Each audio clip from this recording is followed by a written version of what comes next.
आपको अपनी जिंदगी में कभी भी छोटी से छोटी या बड़ी से बड़ी कोई भी परेशानी आ जाए तो भगवत गीता के ये 21 उपदेश उस वक्त पे आपको बहुत काम आएंगे। ये पवित्र विचार आपके लिए समझना और उसे अपने जीवन में अनुकरण करना बहुत ही आवश्यक है। इसलिए वीडियो को आखिर तक पूरा ध्यान से सुने ताकि आपके भी जीवन में कल्याण हो सके। गीता का पहला उपदेश है, आपने कोई भी कर्म किया हो उसका फल आपको जरूर भोगना पड़ेगा। अगर आपने अच्छे कर्म किए हैं तो वह जाने अनजाने में किसी मुश्किल वक्त पर आपको वो अच्छे कर्म उस मुश्किल वक्त से बचा ही लेंगे। अगर आपने गलत कर्म किए हैं, पाप किया है, तो उसकी सजा भी आपको जरूर मिलेगी। तो इंसान कितना ही छुपकर कर्म करे, चाहे वो कितना ही चालाकी से कर्म करे, लेकिन उस परमात्मा की नजर चारों ओर है। हमारे एक एक कर्म पर वो प्रकृति, वो परमात्मा अपनी दृष्टि बनाए रखते हैं। हमारे एक एक कदम का हिसाब होता है। इसे हम कहानी से समझाते हैं। एक गांव में दो दोस्त रहते थे। उन दोनों ने सोचा कि इस गांव में हम धन नहीं कमा पा रहे हैं। वो दोनों धन कमाने के लिए शहर चले गए। कुछ वर्ष वहां रहकर उन्होंने काफी धन कमाया। फिर सोचा कि अब हम अपने घर वापस चलते हैं और हमने अच्छा खासा धन कमा लिया है। उस समय आने जाने की इतनी सुविधा नहीं होती थी। वो अपने पैरों पर ही जा रहे थे। चलते चलते रास्ते में रात हो गई तो उन्होंने सोचा कि आज रात हम यही आराम करते हैं। एक दोस्त ने कहा कि मैं यहां पर रहकर धन की रक्षा करता हूं, तुम बाजार जाकर खाने का इंतजाम करो। जब वो दोस्त बाजार गया तो उसके मन में पाप आ गया। उसने सोचा कि इतना पैसा हमने कमा लिया है, अगर इसको मैं यही मार दूं तो सारा पैसा मेरा हो जाएगा, नहीं तो मुझे इसका आधा धन उसको देना पड़ेगा। मन में ये विचार आने पर उसने अपने दोस्त के खाने में जहर मिला दिया और वो जब खाना लेकर अपने दोस्त के पास गया, उसका दोस्त वो जहर वाला खाना खाकर वहीं पर उसकी मौत हो गई। वो व्यक्ति सारा धन लेकर अपने घर आ गया। फिर उसके घर में पुत्र ने जन्म लिया। जब उसका बेटा पैदा हुआ तो बहुत ही बीमार रहता था। उसने अपने जीवन में जो कुछ भी धन कमाया था उसका वो सारा धन अपने बेटे के इलाज में ही खत्म हो गया। बेटा बड़ा होता गया और इसका धन नष्ट होता गया। जब उसका बेटा थोड़ा और बड़ा हो गया तो उसके पिता ने पूछा कि बेटा, तू इतना बीमार क्यों रहता है, तू ठीक क्यों नहीं होता? मैंने अपनी जिंदगी का सब कुछ तुझ पर लगा दिया है, फिर भी तेरी तबीयत ठीक नहीं रहती। तो उसके बेटे ने बोला, कौन सा बेटा और कौन सा पिता? मैं तो तेरा वही दोस्त हूं जिसको तूने जहर देकर मार दिया था। मैंने अपना वही हिसाब पूरा करने के लिए तेरे पुत्र के रूप में तेरे ही घर में आया हूं। अब मेरा तेरा हिसाब बराबर, अब मेरा जीवन यही समाप्त होता है। तो गीता का उपदेश हमें यही सिखाता है। कोई अपने आप को कितना भी चालाक समझता हो, लेकिन अगर उसने गलत कर्म किया है, चाहे आज नहीं तो कल उसे उसका फल भोगना ही पड़ता है। कोई भी व्यक्ति अपने किए हुए कर्म से बिना उसको भोगे कभी छूट नहीं सकता। गीता का दूसरा उपदेश है कि आपके सारे दुखों का कारण किसी को अपना मानना है। आप कभी गौर करना कि आपकी जिंदगी के सारे दुख, सारी तकलीफें, सारी चिंताएं वहीं से आती है जहां आपका अपमान होता है कि यह मेरा है, यह मेरा अपना है। यहीं से आपकी जिंदगी में दुख का आना शुरू हो जाता है। इसे एक छोटी सी कहानी से समझते हैं। एक व्यक्ति के पास एक बहुत बड़ा महल था। उसने जिंदगी भर की सारी संपत्ति को लगाकर उस महल को बनाया था। आसपास के शहर के कई लोग उसके महल को देखने आते थे। कई बड़े बड़े सेठ उसके महल को खरीदने की कोशिश करते थे। इसलिए वो महल उसका अहंकार हो गया, उसके जीने की वजह था। उसका उस महल से बहुत लगाव था। एक दिन उसके महल में आग लग गई और वो कहीं बाजार गया हुआ था। जब वो घर लौट कर आया तो उसने देखा कि उसका महल तो आग में जल रहा है। अपने घर को आग में जलता हुआ देखकर उसे इतना दुख हुआ कि उसने कहा, अगर ये महल नहीं रहेगा तो मैं भी जिंदा नहीं रहूंगा। अगर मेरा महल ही जलकर राख हो जाएगा तो मैं जीकर क्या करूंगा। वो भी उसी आग में छलांग लगाने की कोशिश करने लगा तो किसी दूसरे व्यक्ति ने उसे रोक लिया और कहा कि भाई, ये जो तेरा महल है, इस महल को कल तुम्हारे बेटे ने बेच दिया है। जब उसे पता चला कि अब यह महल मेरा नहीं किसी और का हो चुका है, तो उसकी सारी चिंता खत्म हो गई। जैसे और लोग उस जलते हुए महल को देखकर तमाशा देख रहे थे, वैसे ये भी खड़ा हो गया। इतनी ही देर में उसका बेटा आया। वो अपने बेटे को देखकर बहुत खुश हुआ, उसे आशीर्वाद देने लगा कि तेरे जैसा बेटा तो बहुत भाग्य वाले माता पिता को मिलता है। तुमने तो मेरी जिंदगी बचा ही ली।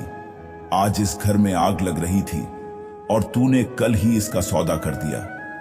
वो अपने पिताजी से कहने लगा कि पिताजी, इस महल के सौदे के लिए बात तो करने गया था, पर सौदा कभी पक्का हुआ ही नहीं है। जब इसके पिता ने यह सुना कि अब भी इस महल का सौदा हुआ ही नहीं है, तो वो दोबारा से फूट फूट कर रोने लगा और अपनी छाती पीटने लगा। महल वही है, इंसान वही है, लेकिन जब महल मेरा है तो वो दुख भी देता है, खुशी भी देता है।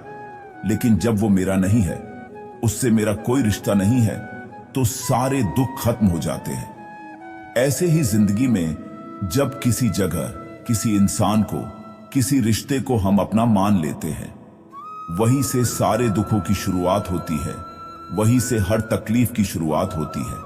श्रीमद् भगवद गीता का ये उपदेश यही कहता है कि आप जैसे ही किसी को अपनी जिंदगी जीने की वजह मान लेते हो, इसके बिना तो मैं जी ही नहीं सकता, तो फिर वो चीज, वो इंसान, वो रिश्ता आपको बहुत दुख देता है।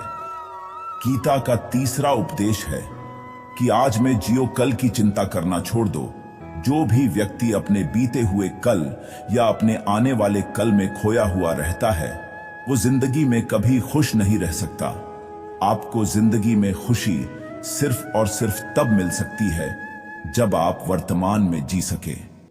गीता का चौथा उपदेश है कि जो आपके साथ धर्म करे, पाप करे, गलत करे, उसे दंड जरूर देना चाहिए। अगर आप उसे सहते हैं तो वो आपके साथ और गलत करता रहेगा। अगर आप उसे सहते हैं तो उसके पाप में आप भी भागीदार हो जाएंगे।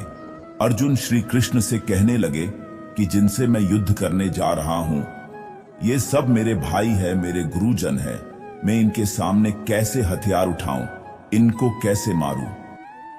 तो भगवान श्री कृष्ण ने अर्जुन से कहा कि जिन्हें तुम अपना मानते हो, वो सभी अधर्मी है, वह पाप के पक्ष में खड़े हैं। और अगर तुम इनका वध नहीं करोगे, युद्ध नहीं करोगे, तो समाज में और भी पाप बढ़ जाएंगे, क्योंकि जब कोई ऐसे पापियों को नहीं रोकता है तो ये और भी ज्यादा पाप करते हैं। ऐसे ही जब आपके साथ कोई गलत करता है, आपको चोट पहुंचाता है, दुख पहुंचाता है, और वही आप चुपचाप रहते हो, तो उससे सामने वाले का मनोबल बढ़ जाता है। वो आपको कमजोर समझने लगता है और वो आपके साथ गलत करने का वो अपना हक समझने लगता है। लेकिन जब आप उसके गलत व्यवहार को, उसके अधर्म को रोक लेते हैं, उसका विरोध करते हैं, तब वो अपनी सीमा में रहना सीख जाता है। और यही कलयुग है। अगर इस जमाने में आपको खुश रहना है तो आपको अपनी रक्षा खुद ही करनी होगी। कोई आपके साथ गलत करे तो कभी उसको सहना नहीं चाहिए, बल्कि उसका सामना करना चाहिए। गीता का पांचवा उपदेश है कि किसी से भी हद से ज्यादा मोह कभी नहीं करना चाहिए। जिससे भी आप सबसे ज्यादा मोह लगाओगे, देखना वो आपको अवश्य रुलाएगा। मोह की वजह से ही आप किसी के पीछे मरते रहते हैं। मोह की वजह से ही आपको कई बार अपमान भी सहना पड़ता है, और कई लोगों को मोह की वजह से ही अपना अपमान दिखता भी नहीं है कि सामने वाला मेरी इज्जत तक नहीं कर रहा और मैं इसके पीछे मरा जा रहा हूं। वो आपकी आंखों पे ऐसी पट्टी लगा देता है कि आपको सच और झूठ दिखाई ही नहीं देता। आप जो देखते हैं, जो सुनते हैं, उसी पर यकीन करने लगते हैं, फिर चाहे आपको कितना ही दर्द मिल रहा हो। अगर आप किसी इंसान को ठीक से समझना चाहते हैं, उसकी सच्चाइयों को जानना चाहते हैं, तो उसके लिए बहुत जरूरी है कि आप उसके मोह से जल्द बाहर आ जाएं। आपका मोह आपको दुख देता है। जिस दिन मोह खत्म, उस दिन आपको किसी भी रिश्ते से कोई दुख नहीं मिल सकता, क्योंकि फिर आपको कोई फर्क ही नहीं पड़ेगा। गीता का छठवां उपदेश यह है कि आप वो मत करो जो सभी करते हैं, बल्कि वो करो जो आपके लिए सही है। श्री कृष्ण ने अर्जुन से कहा कि जो तेरा कर्तव्य है, जो तेरे लिए सही है, जो तुझे करना चाहिए वो करो। कभी भी वो काम मत कर जो दुनिया कर रही है। क्योंकि अर्जुन श्री कृष्ण से कहने लगा कि ऐसे भयंकर युद्ध में पड़ने से अच्छा है कि मैं सन्यासी बन जाऊं। तो श्री कृष्ण ने अर्जुन को कहा कि सन्यासी बनना तेरा कर्म नहीं है, तेरा धर्म नहीं है, क्षत्रिय है तू। कर्म और तेरा धर्म यही ये कि तू अधर्म का नाश कर, धर्म की रक्षा कर। ऐसे ही हर इंसान का एक अलग कर्तव्य होता है, एक अलग ही मार्ग होता है। तू कभी भी उस मार्ग पर मत जाना जहां सारी भीड़ जा रही हो। कभी भी वो काम मत करो जो दुनिया करती है। अगर आप वो करोगे जो भीड़ कर रही है तो आप भी उसी भीड़ में कहीं खो जाओगे। लेकिन वही अगर आप वो करोगे जो आपके लिए सही है तो दुनिया की सारी भीड़ में भी आप सबसे अलग नजर आओगे। गीता का 7वां उपदेश है कि जिंदगी में धोखा अपने ही देते हैं, क्योंकि उनको आपकी कमजोरियों का पता होता है। बाहर वाला आपको धोखा नहीं दे सकता, क्योंकि उसको आपके बारे में पता ही नहीं है कि आपको चोट कहां पहुंचानी है। लेकिन जो आपका अपना है, आपका खास है, उसे बहुत गहराइयों से पता होता है कि इसकी कमजोरी क्या है, ऐसा क्या करे जिससे इसको दर्द पहुंचाया जा सके, जिससे इसको हम नीचा दिखा सकते हैं, इसको चोट पहुंचा सकते हैं। ये कलयुग है, इसमें बाहर वालों से नहीं, जो हमारे अपने हैं उनसे ही सावधान रहना होता है। महाभारत का युद्ध 2 अलग अलग राज्य में नहीं हुआ था, बल्कि एक ही परिवार के भाइयों में हुआ था। सभी आपस में एक ही वंश के लोग थे। कितनी बार दुर्योधन ने जहर देकर भीम को मारना चाहा, न जाने कितनी बार दुर्योधन ने पांडवों को जान से मारने की कोशिश की। उसका कोई पराया नहीं था, बल्कि उसका भाई था। सारी लड़ाइयां घर के अंदर ही होती है, बाहर कौन लड़ेगा हमसे, घर में ही सारे झगड़े होते हैं। तो आपको चोट सिर्फ वही लोग पहुंचा सकते जो आपके अपने हैं। आपको धोखा सिर्फ वही लोग दे सकते हैं जो आपके अपने हैं। गीता का 8वां उपदेश है, जो इंसान अपनी रक्षा खुद नहीं कर सकता, उसकी रक्षा भगवान भी नहीं कर सकते। श्री कृष्ण अर्जुन से कहते हैं कि हैं अर्जुन, तू हर काल में मेरा स्मरण करते रहना और युद्ध भी करते रहना। तो अर्जुन ने श्री कृष्ण से पूछा कि ये युद्ध तो कुछ ही दिनों में समाप्त हो जाएगा, लेकिन आप कह रहे हैं कि तू हमेशा मेरा स्मरण करते रहना और युद्ध करते रहना। हमेशा युद्ध करने का क्या मतलब है? तो श्री कृष्ण ने अर्जुन से कहा कि ये जिंदगी ही रणभूमि है। इस जीवन में सुख दुख आते ही रहेंगे और तुझे इसका डट कर सामना करना है। गीता का 9वां उपदेश है कि आलसी इंसान कभी कुछ हासिल नहीं कर सकता। अधिकतर लोग सिर्फ योजनाएं ही बनाते रहते हैं कि मुझे बड़ा घर चाहिए, मुझे बड़ी गाड़ी चाहिए, मैं दुनिया घूमना चाहता हूं, मुझे ये चाहिए ही चाहिए। ये हर कोई सोच लेता है, लेकिन उस पे मेहनत करना, अपना कर्म करना वो नहीं करते। क्योंकि चाहना तो बहुत आसान है, लेकिन उसके लिए कर्म करते रहना वो बहुत मुश्किल है। हर कोई चाहता है कि मेरा शरीर फिट हो, लेकिन इसके लिए एक्सरसाइज करना वो आपको ही करना होगा। जो इंसान आलसी बनकर बैठा रहता है तो उसे ना ही उसे अच्छा शरीर मिलता है और ना ही अच्छा जीवन मिलता है। तो अगर जीवन में कुछ पाना चाहते हो तो आलस्य को अपनी जिंदगी से दूर कर देना। आलस्य के चलते तो आपको कुछ मिलने वाले नहीं, लेकिन आपके पास जो है वो भी गवा दोगे। गीता का 10वां उपदेश ये है कि जिंदगी में अगर खुशी चाहते हो तो मन की गुलामी को त्याग दो।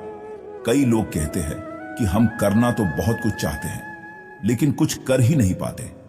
पता भी सब कुछ है कि क्या करने से हमारी जिंदगी बेहतर हो सकती है, क्या चीज है जो हमको नुकसान पहुंचा रही है, लेकिन फिर भी कुछ कर नहीं पाते। समझते सब कुछ है, मगर समझकर भी कुछ कर ही नहीं पाते। वो इसीलिए होता है क्योंकि आप अपने मन के गुलाम बन चुके हैं। लोग तो अपनी जीभ का भी स्वाद तक नहीं छोड़ पाते, फिर कहते हैं कि हम पतले नहीं हो पाते, फिट नहीं हो पाते, क्योंकि आपको जो करना चाहिए वो आप करते ही नहीं है। आपका मन सब कुछ समझकर भी आपको वो करने ही नहीं देता।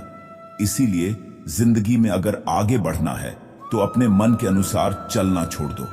जो आपके लिए सही है वो ही आपको करना चाहिए।